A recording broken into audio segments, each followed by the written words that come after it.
Hello everyone, welcome back to the To End All Wars multiplayer series with myself, XTRG, and the Historical Gamer.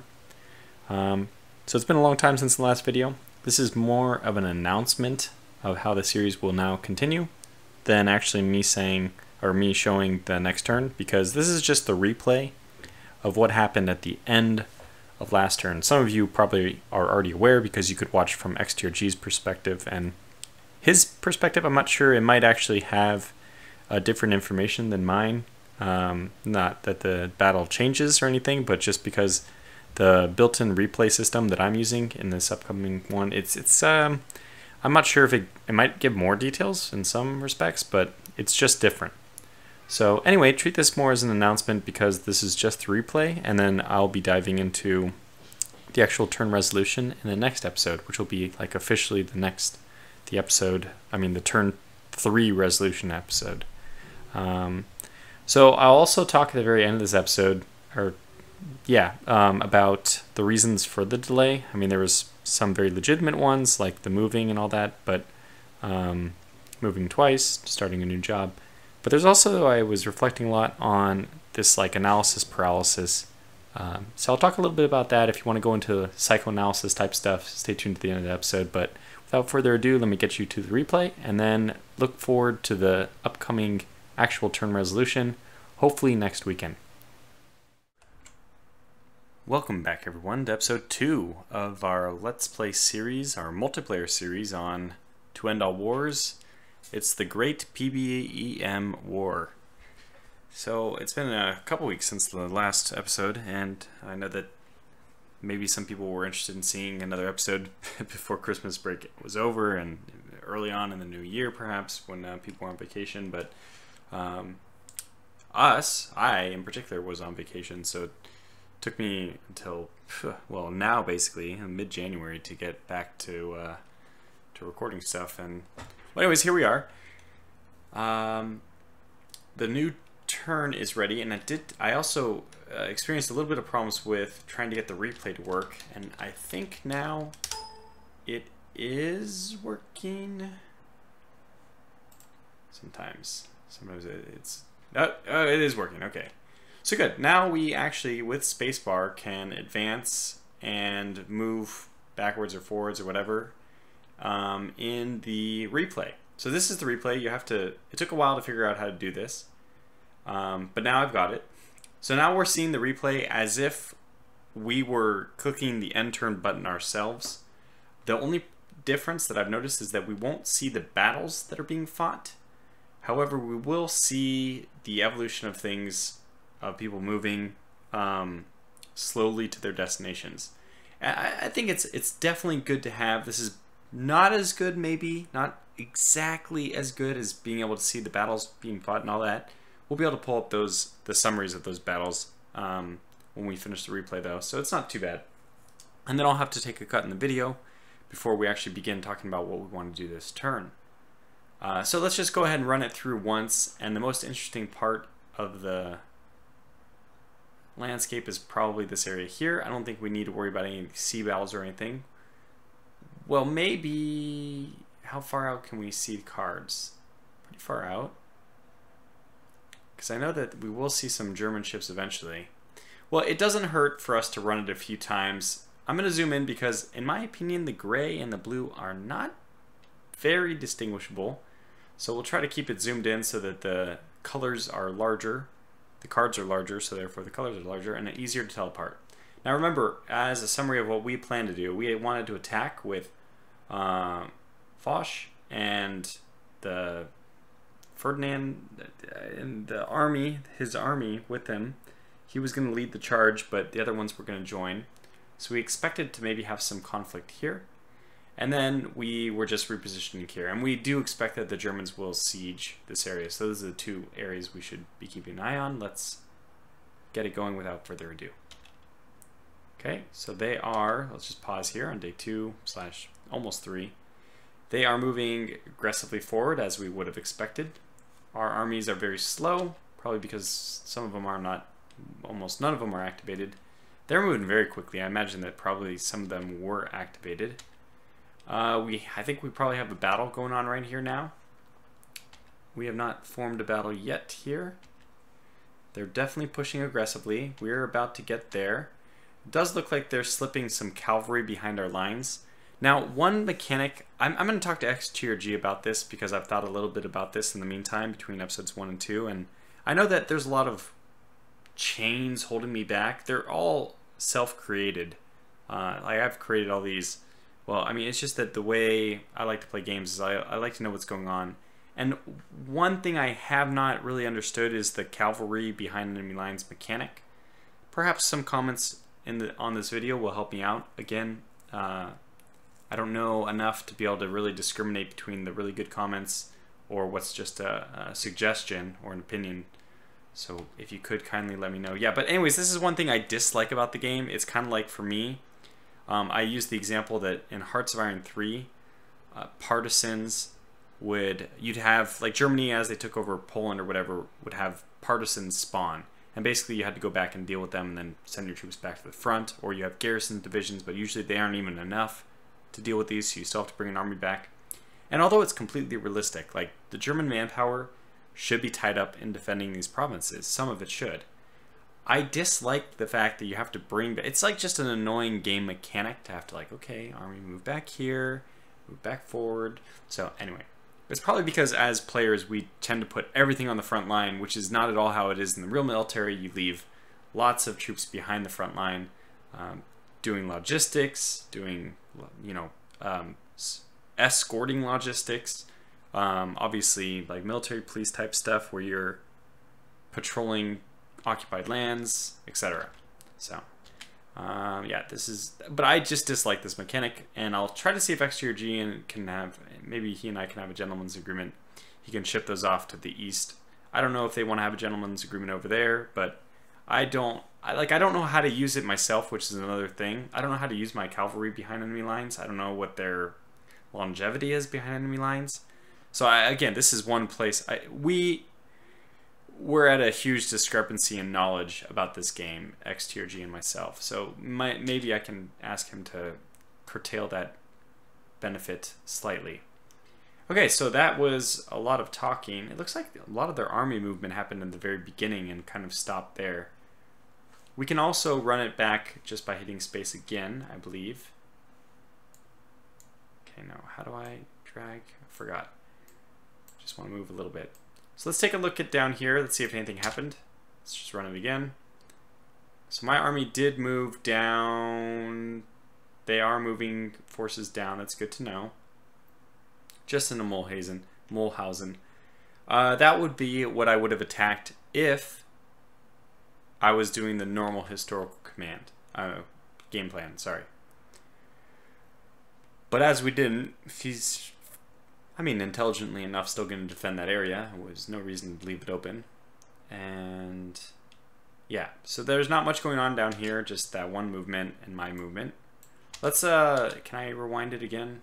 No, just let it go forward. So basically, there is some kind of battle here, I think. Yeah, this unit is pushed out, and I thought that I saw the organization falling a little bit. So, and then they're moving some, this is the cavalry. That unit can move so far. You see how far it can move? I was actually trying to preempt them moving by getting my units in here in time, but we weren't even able to do it. Now, I do see they're taking organization hits. I wonder, I don't think that was a battle, though. Okay, anyway. And then what about here? This is 210. Is there a battle here? Organization went up. But surely we have to lose this battle. Sure, we cannot win. King Albert. I didn't see it. Oh, so maybe no battle here, and this is the battle. Well, yeah, I can definitely see that this unit is attacked and pushed back pretty severely. Well, I hope that, we'll see in a moment. Well, I hope they did at least a bit of damage. Oh boy, that was a lot of damage there. Okay, so we have to end the replay mode, which I don't know how to do other than to close the game. So this is the replay. Let's, I guess, take a look at the sea, see if there's any movement here. Maybe we won't see much. I mean, I know that I was trying to move my fleet in. So there they are. Battlecruiser, main fleet, scout fleet, and another fleet moving up. I'm pretty sure that at the end of all this we see a German fleet here. I thought that that was the case. Is it? Could it be that it's a random chance to detect it and it can't? Because I've loaded this game twice now, and before I was actually detecting it. This is bad. Maybe this is something I'm gonna have to look into. Okay, maybe I'm just going crazy. No, I'm pretty sure I saw a German fleet in this thing there. Okay, so what can we do to exit replay? It's just exit. Exit. Help. Close. Close. Close. Okay, type this for help. One of these is, there it is, quit replay. Okay. Yeah, okay, resume. It worked. Military mode activated. Okay, good, we're back. That was not that bad. Okay, then now I've shown you all how to do the replay, as long as you have. So if you're doing a play-by-email war, yeah, we are able to see the German fleet there. I'm not crazy. I'm not cheating. Anyway,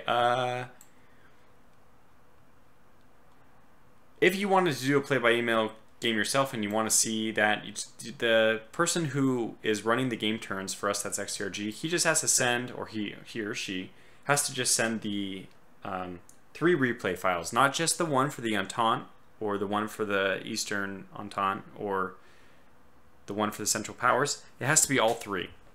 They put all 3 into the same directory as their save game, and then you can do that load replay with the tilde, I guess the backwards apostrophe for American keyboards, or most, maybe I think non-European keyboards.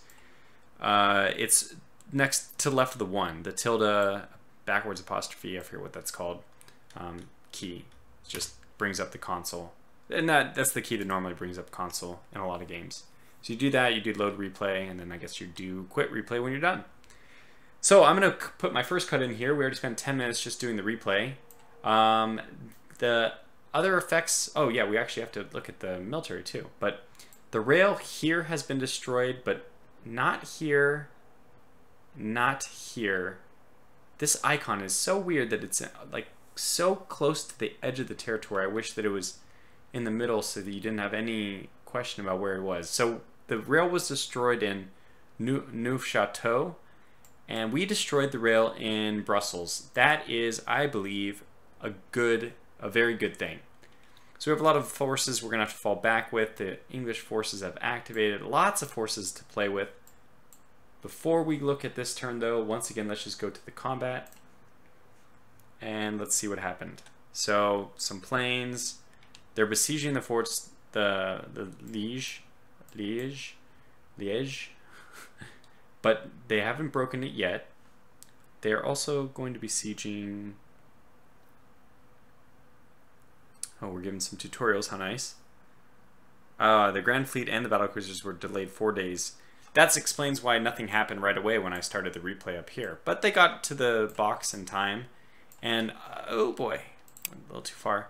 We do have this token here, 1. 20% chance of a +1% alignment in Germany due to early outrage over the blockade. So basically, how the blockade works is you get points over time. Okay, I don't remember exactly. I'll have to look up the rules, but I think you need like 30 points. And since this is, maybe it's 26, or maybe it's exactly 1 year's worth of blockade. After a certain number of blockade points, which are determined by how many ships you have in the block, whether you get a point or not, are like how many ships are in here, or strength or something is, maybe it's like weighted strength, like your strength versus German strength in here. I don't know. The number, I think the more ships does help though. If you have enough ships, or if you roll successfully based on the number of ships, and I think the roll is influenced by the number of ships somehow. Again, I'm not really being clear about this. Then their blockade will have another point assigned to it. And after like 26 points or whatever it is, it goes up from level 1 to level 2. You can see the effects of level 1 are pretty minor. We did get a point because we had enough ships, which you would expect considering basically the whole British fleet is there. Similarly, we Also got a blockade point, or we have blockade 1 for the Mediterranean. Now, I didn't see, and I didn't show on the replay, but just trust me that I didn't see any activity down here. I don't know where the ships went. I'll probably load the replay after I get done talking here, just to make sure that that's true, but basically that I'm pretty sure I already checked the replay. So we left our ships here, and I didn't see anything going in and out of the sea zone. The one thing we do need to do is protect our shipping box. It's much more important, I think, to protect the Mediterranean shipping box. I'm still left under the impression that if the Germans hit the Atlantic shipping box, it helps swing the United States into the war faster, which historically would make sense. Anyway, that's the fleet side of things. So yeah, let's actually get to the combat. Can I... those... Okay, now let's go to military. Planes, planes, planes, planes. Okay, so we had a battle in Luxembourg. There was basically 2 battles. We lost a battle and we gained a battle. So we're still at 99. I guess this was down from 100 just because of our decisions last turn.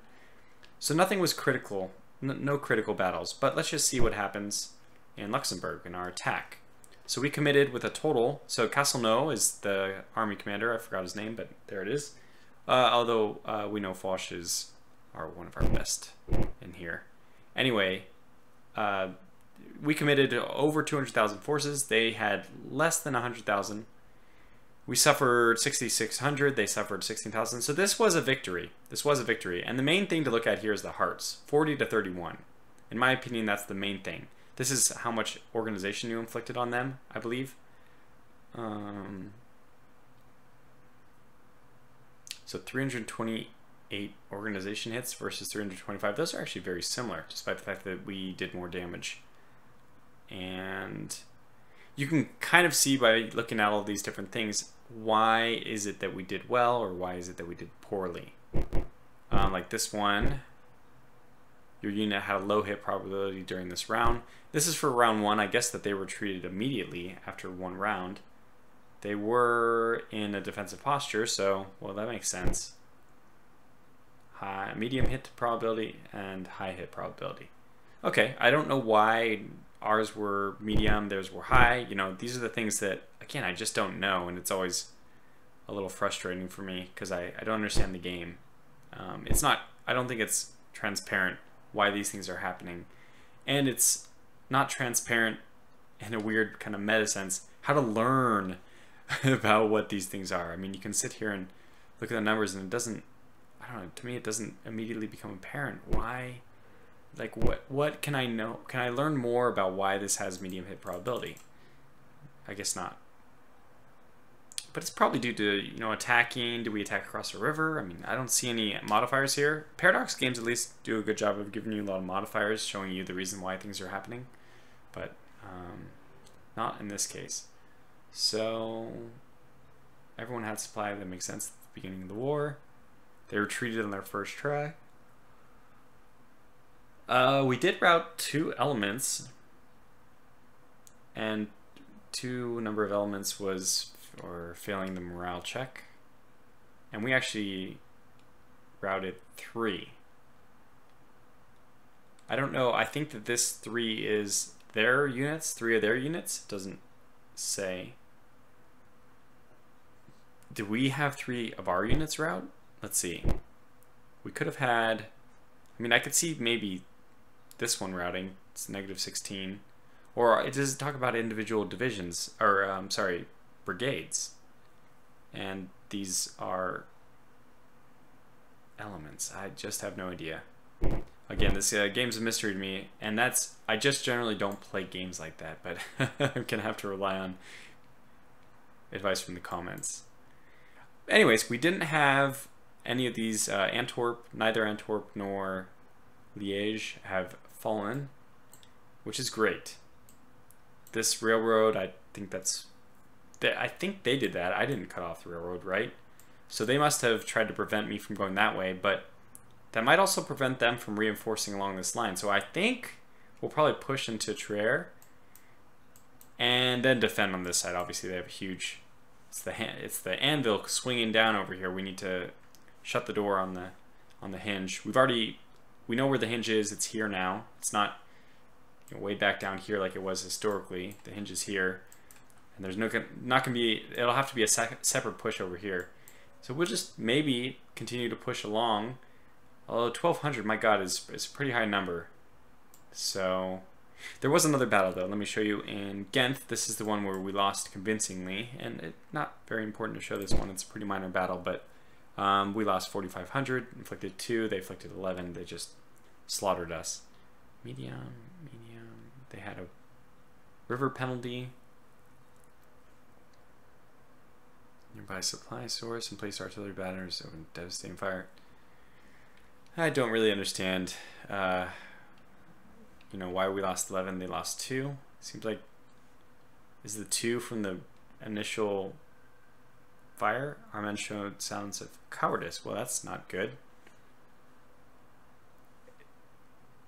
Okay, this has got to be then your own units. So 2 of ours failed morale check and 1 of theirs, because I don't think they would have had any issues.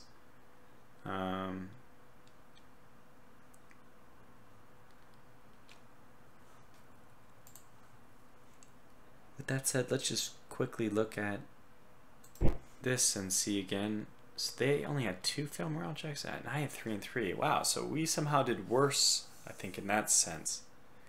Okay, well, it's all confusing. Let's just, it's at least we got to see the raw numbers, and those made sense, right? They lost more units than us in the first battle. We lost more units than them in the second.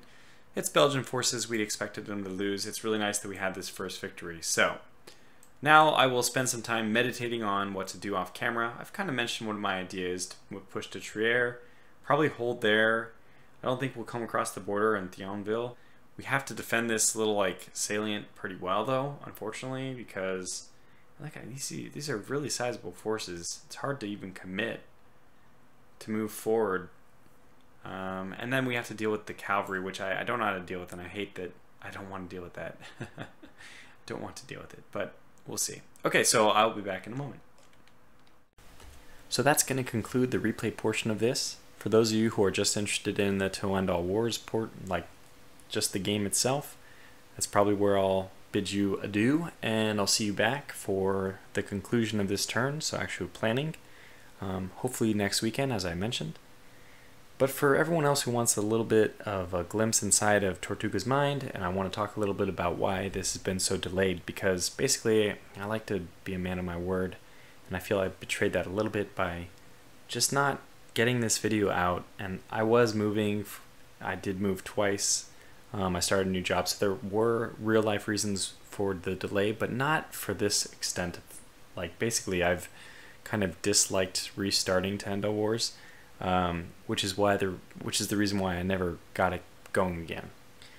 So let's talk about my psychoanalysis has brought up basically 2 main things, 2 reasons why I haven't wanted to restart this series, and a third minor one, which I'll just mention right now. Third minor one is like anytime you're playing multiplayer, it's kind of seen as a measuring stick of intelligence, and because I don't really know the game well, I'm like uncomfortable with that comparison.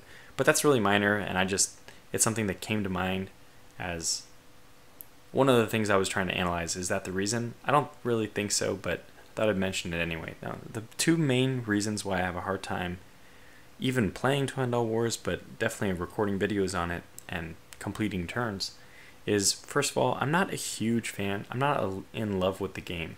It's a good game, but basically there's just a lot of other better games. I was even talking to some people about how I really like Commander the Great War, but since it doesn't offer the ability to play both sides of the Entente, you can't play Russia and French. I think it's one unified Entente, triple Entente.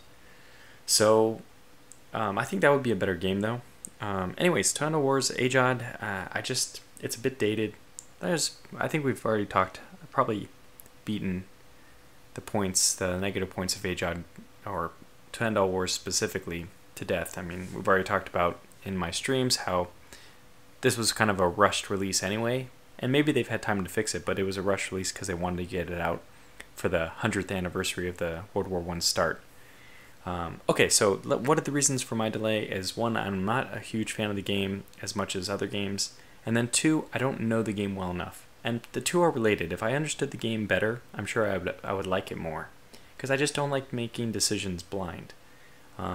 So like we can think about it. I'm going to put up this graph of some silly potential. Let's imagine this is a real thing that a lot of computer science resources are dedicated to, is trying to find an efficient algorithm which will find the global minimum of a number of points. Now, if you know what the points look like, more or less, like if they're ordered in some way, like some way we can model. Let's say that this is another graph, hopefully I'm putting up, but maybe you can just imagine a parabola, y equals x squared, very simple.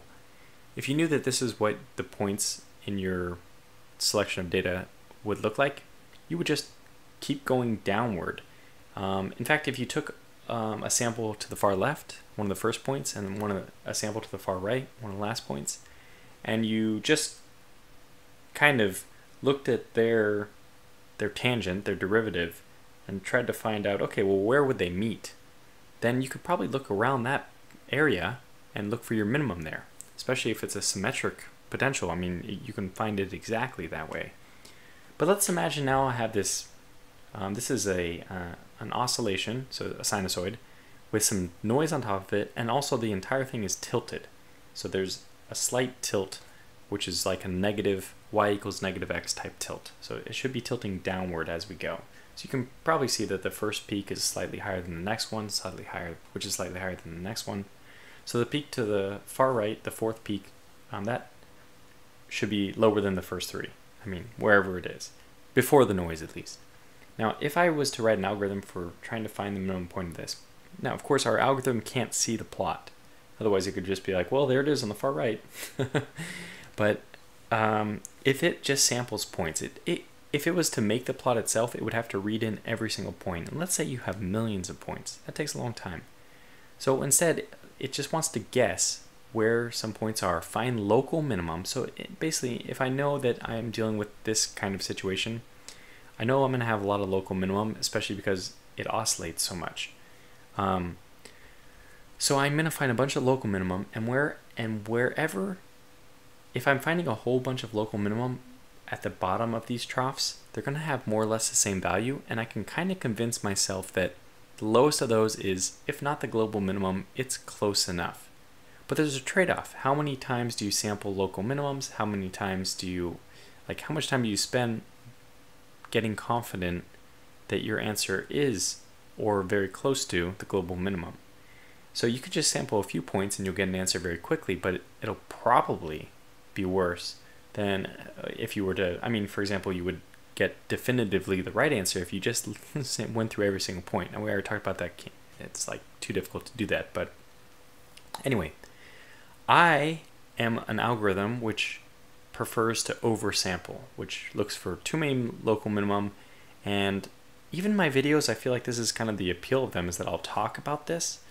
And the other side of the coin would be somebody who makes a decision very quickly, and this would be a skill highly praised on like a low level of command in the military. If you were, for example, a lance corporal or corporal, and you were part of a fire team, and you had to make a quick decision, the emphasis would be on quick, right? Bad decision now is still better than a perfect decision later, because indecision is what usually kills you. So that's a situation I also try to put myself in, but if I'm left to my own devices, I am not that way. I take a long time, I analyze, and you've seen it on the channel, I like to talk about that analysis. So, because basically there's two types of people. You can do entertainment for your commentary, which would be like a Northern Lion or even like a Cutie Pie, or you can be informative about the game in your commentary, which is what I try to, that's what I try to do.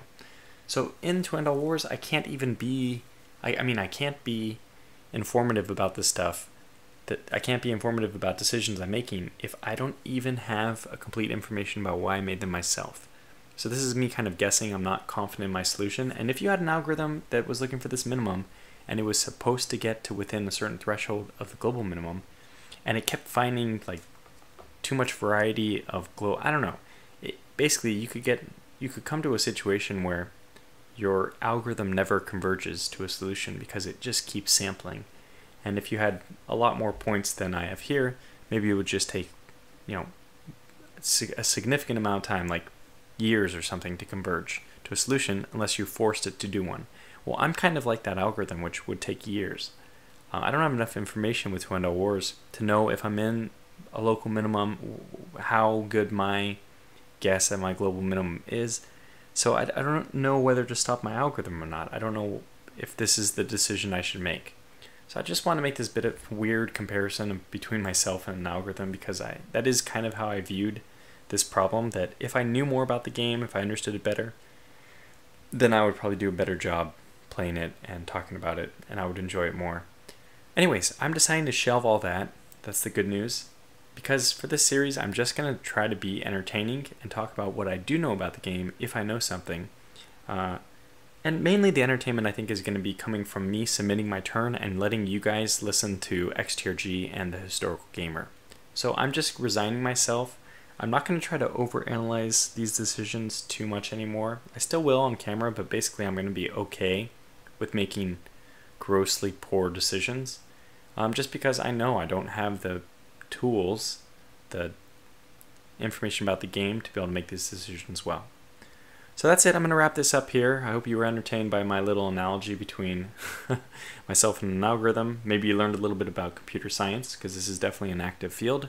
If you're interested, you can make a lot of money thinking about these algorithms, or improving their efficiency usually is now what is most needed. So anyway, that's it for me. Until the next episode, thanks for watching, thanks for listening to the ramble, and take care.